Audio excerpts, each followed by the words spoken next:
Absolutely, it's almost as if the digital world is a modern battleground where creators wrestle with the allure of those hollow likes, and yet underneath, there's this deep-seated mechanism driving human connection. Exactly. I mean, creators are caught in this paradox, spending years chasing viral fame and ending up feeling empty despite the endless pursuit of superficial validation. It's like you pour your heart into it only to get, well, a fleeting dopamine hit. Right. And what's interesting is that this whole pursuit is steeped in neurobiological processes. Think of how our brain's reward centers, like the nucleus accumbens and the amygdala, light up with every positive feedback we get online.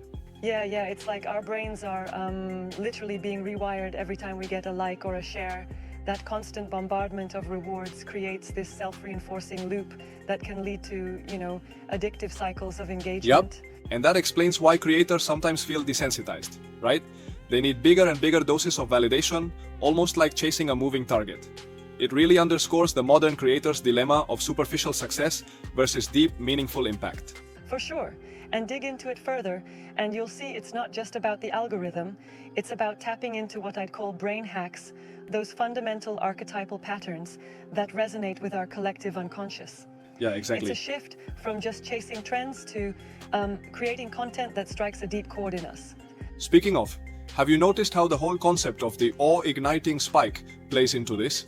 It's that moment when content makes you feel self-transcendent, almost like you're, momentarily connected to something way larger than yourself. Yes, and it's fascinating because awe is such a high arousal emotion. It literally diminishes self-focus into a kind of collective, unifying experience. It's like a momentary escape from the everyday, turning individual struggles into something universal. It's almost poetic, isn't it?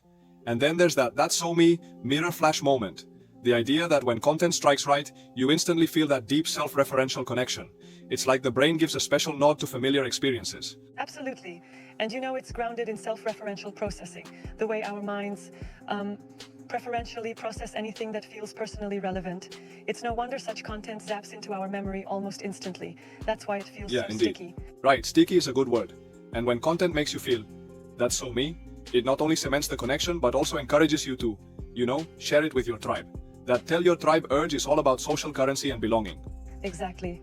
The urge to share is rooted in our evolutionary drive for connection and even for maintaining our status within our social groups. When you share something that aligns with your identity, it boosts both your self-esteem and, your social capital. It's pretty clever. Now, one thing I sometimes wonder, though, is whether focusing too much on these archetypal patterns might risk oversimplifying the creative process. I mean, can every piece of content really be boiled down to a formula of awe, mirror flash, and tribe appeal? That's a fair point. It's a valid critique. While the framework provides powerful insights, it's not a one-size-fits-all formula. Every creator's journey is unique, and sometimes a piece might resonate in ways that defy this neat categorization.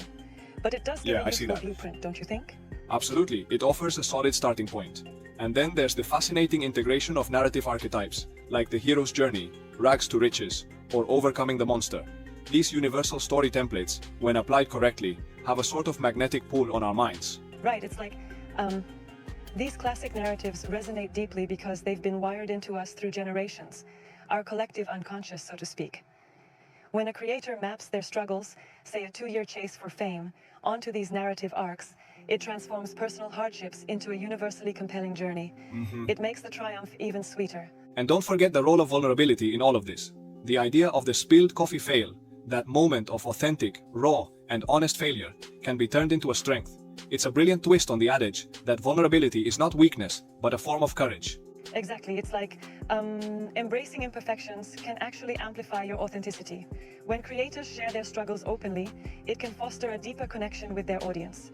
It's a powerful counter-narrative to the curated perfection often seen online. Yeah, no doubt. It's a refreshing change. And what's even more interesting is how this ties back to neurobiology.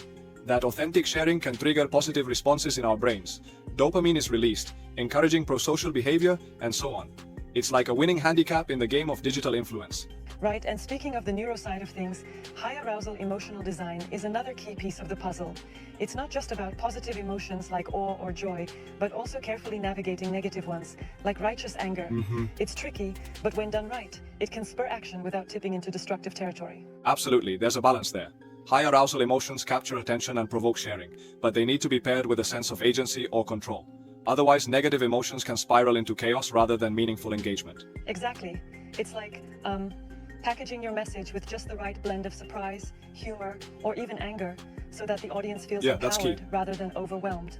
It all circles back to understanding that our brains are wired for complex emotional responses. And then there's the notion of social identity. How content allows us to perform our identities online. The stuff about cultivating social currency and the need for sharing as a marker of belonging. That's a big part of why we engage with certain content so passionately. For sure. When you create content that aligns with a group's values, it's not just entertainment, it becomes a badge of identity. It's like you're saying, hey, I'm one of you, which in turn bolsters both individual self-esteem and group cohesion. And it's fascinating how this is all underpinned by our basic human needs. Speaking of basic needs, the framework also touches on the evolutionary imperative to share. Sharing isn't just a modern social media habit, it's been key to our survival and community building since ancient times.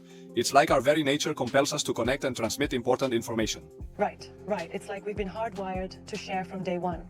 And the more you dig into it, the more you see that these are the very forces that drive both individual behavior and collective movements. It gives creators a lot to work with if they just align their content with these deep-seated drives. Now, thinking practically, the recommendations for creators here are pretty actionable. Instead of chasing empty likes, they should aim to evoke awe, trigger that mirror flash, and spur the tribe-sharing instinct in a responsible way. Yeah, that's right. It's about designing content that's rich in meaning and emotionally resonant.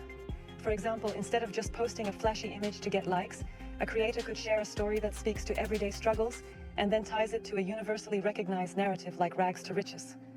That way, it's not just viral, it's transformative. And then there's the ethical dimension. As you mentioned earlier, we have to be cautious with tactics like out-group derogation, which might drive engagement but can also lead to division or exaggerate negative feelings. It's a fine line between sparking discussion and fueling conflict. Exactly. Responsible creators need to think long-term. It's not just about hitting that viral moment, but fostering genuine connection and sustainable influence.